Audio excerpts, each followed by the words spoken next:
Hey crafty babes, it's Andrea and I'm going to talk about my print at home process for 2017. I get asked the question a lot about how I'm printing at home now, and here are some things that you'll need. Along with some photo paper and a place to store your photos. I would suggest getting yourself an external hard drive, at least 1 terabyte. I store all of my photos by month and I organize them with the number of the month prior to the name of the month so that they show up in the correct order, not alphabetically. And then I also, in that folder, store my photos, raw photos, by week, and I list the week number and the date range. I also then have a develop folder. In 2016, I used a develop folder, but in 2017, I am printing at home, so I call it print. And how I go about that is by every week, I dump the edited photos and quotes and memes and things that I would like to print into this folder, and I open them in what I have, which is Photoshop Elements. Each week, I place the photos that I want inside of the print folder, and I open up this template that will be a free download for you. If you have Photoshop Elements, you can use this template to print on 8.5 by 11 photo paper, which I will talk about later. And then I select which photos I would like to put into my bin. These are, they could be a combination of square photos, 4x6 photos, 3x4, and I simply drag them into the template and resize them according to my guides. On this 8.5 by 11 sheet, I can fit 4 3x4s vertically this way, and then I'll also show you that you can put 2 more 3x4s vertically, which, it doesn't have to be a vertical photo, but it can be rotated. Also on the side, that is where I like to put my square 2x2 photos, because the rest of the 8.5 by 11 is 2.5 inches or so. Sometimes I'll do a really long, narrow photo, but this is typically where I will put my 2x2s.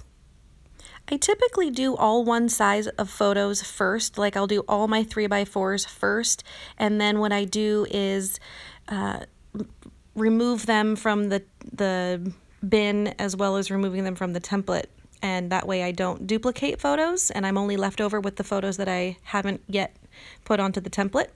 But here is how you can add 2 more 3x4s to this template so that you have 6 3x4s all on one page. And adding a 4x6, you would just put it where the 2 3x4s sit instead, and it takes up the same amount of space, and those guides don't print out, so you won't ever see those. And then I will save the project as a JPEG in the same print folder that all the photos are in, and I have basically a sequence of documents called print within a number after it.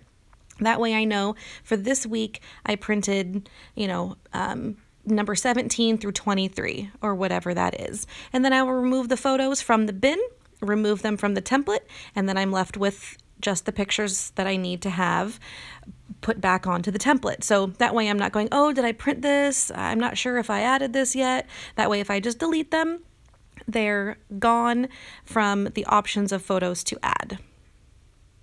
Once I've saved all of my 8.5 by 11s, I will remove everything from the bin, and then I will add only those 8.5 by 11s that are complete. I'll put those in the bin, select them all, and then we get to print. So I use a semi-gloss photo paper purchased from Target, very inexpensive, very good quality in my opinion. Here is what it looks like with a little bit of light coming onto it. So it is not really glossy, but it does have a nice finish to it. I use a Canon Pixma printer, and I make sure that I've turned it on, the paper is loaded, and the tray is out. Then I go back to my printer, and with all of those selected, I hit print, and I'm always double checking, triple checking my settings. For this particular printer, I make sure it's on the photo setting, make sure it's set to borderless.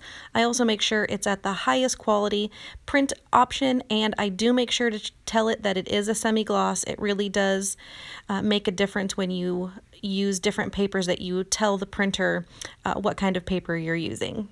An alternative way to print your photos would be if maybe you aren't using Photoshop Elements to create, but maybe you're using Word or Publisher or something, you can just go into where your files are stored and double click on your photo and to open the Windows Photo Viewer and print directly from here. So it'll keep all of your same settings, and you can print one right after the other, and as soon as that one says that it's ready to print, you just hit the next button and you'll see the next photo in line.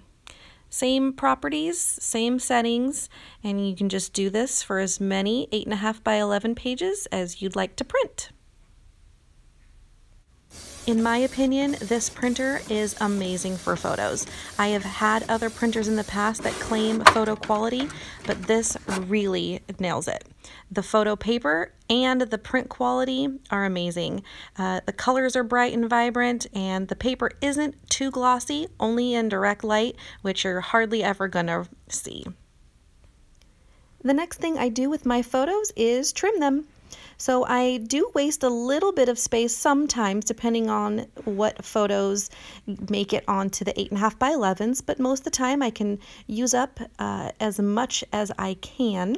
And so here I'm just trimming, and then I place them in one of two piles. I have a personal pile and a family pile. So the one pile for my personal photos will go right into my personal box, so that I can use those for my personal album. Everything else goes into the family box, and I will show you how I organize those here next.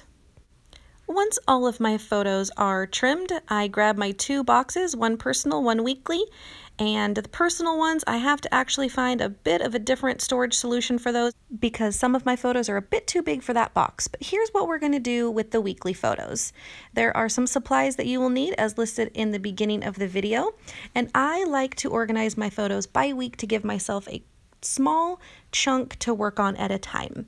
So I will typically grab a post-it note, and I'll write the week number on the top and then the date range, and that will usually coincide with the place on my hard drive where the photos are stored. If I have multiple weeks that I'm printing, like in this case I'm printing 2 weeks at a time, I will just make a note for each week that I'm working from. Then I go to my computer, which has my hard drive attached, to make sure I write the correct dates on the backs of each photo. I use a quick drying pen because I don't want the ink to be wet when the next photo gets placed on top. So make sure you have a quick drying pen. And then I'm just going to go through all of these photos within my folders and write the date on the bottom. I write it really small because what I've noticed is with the photo paper, it's a little thinner than traditional photo paper from a lab. So sometimes if you mark on the photo kind of like in the middle or the center of it, it might show through if you have a lighter photo. So just be aware. I usually just do the bottom, and then I will put the sticky note inside of the Ziploc bag and place all of the photos for that week right inside the bag and zip it closed. This is my process for storing all of my photos that need to be worked on. I sure hope that you guys have enjoyed my print at home process and that maybe it has given you a little bit of information to start a process like this for yourself. Talk to you guys really soon. Thanks for watching.